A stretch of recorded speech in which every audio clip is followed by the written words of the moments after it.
Hi friends, welcome to Saritha's vlog. எல்லோரும் எப்படி இருக்கீங்க? நல்லா இருக்கீங்களா? இன்றைக்கி பார்த்தீங்கன்னா, நான் பயிறு பாயசம் தாங்க வைக்க போகிறேன். பச்சை பயிறு பாயசம்னு சொல்லுவாங்க. இதை பைத்தங்கஞ்சுன்னு சொல்லுவாங்க.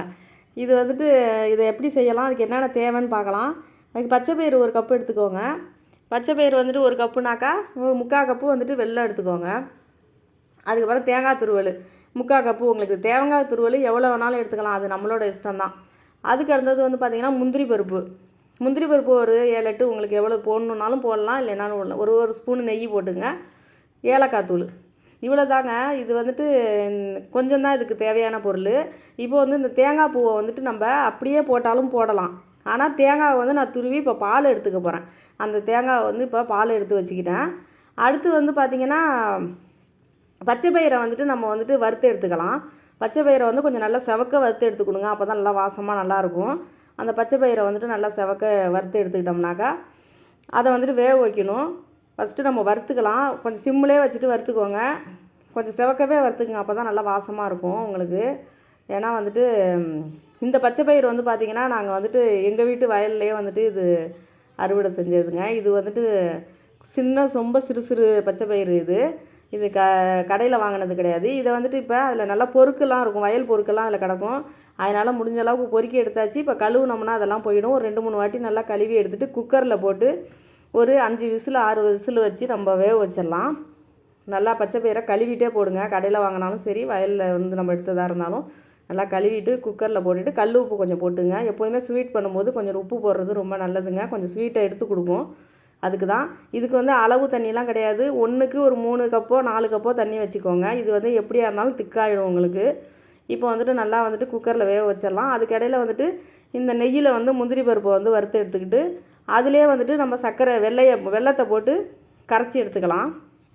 ஏன்னா வெள்ளத்தில் எப்போதுமே கொஞ்சம் கல் மண்ணெல்லாம் இருக்கும். முந்திரி பருப்பு அந்த நெய்யில் வறுத்ததில் அப்படியே அதிலே நம்ம வெள்ளத்தை போட்டு நம்ம தண்ணி ஊற்றிடலாம். கொஞ்சமாக தண்ணி, வெள்ளம் முழுகிற அளவுக்கு கொஞ்சமாக தண்ணியை ஊற்றி நம்ம கரைச்சிக்கலாம். அவ்வளோதான். அதை பாகு அதெல்லாம் கிடையாது.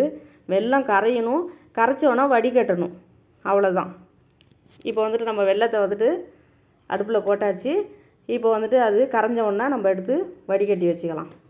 வடிகட்டியாச்சுனாக்கா அதுக்கப்புறம் நம்ம இதெல்லாம் ரெடி பண்ணி வச்சுக்கிட்டோம்னாக்கா பச்சை பயிறு வெந்த உடனே நம்ம போட்டு இதை கலக்க வேண்டியது தான் வேலை. வேறு ஒன்றுமே இதில் வேலை அதிகம் கிடையாது. பச்சை பயிறு வேகிறதுக்கு தான் டைம், மற்றபடி வேறு எதுவுமே வேலை கிடையாது.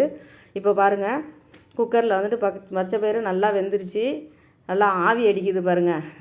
வீடியோ கூட உங்களுக்கு தெளிவாக வரல. அந்த இடத்துல பாருங்கள், ஆவி அடிக்குது. பச்சை பயிறு நல்லா அந்த பாருங்கள் கலக்கியாச்சு. நல்லா மத்து இருந்ததுன்னா மத்தை போட்டு நம்ம பருப்பு கடையிற மாதிரியே கடைஞ்சிடுங்க.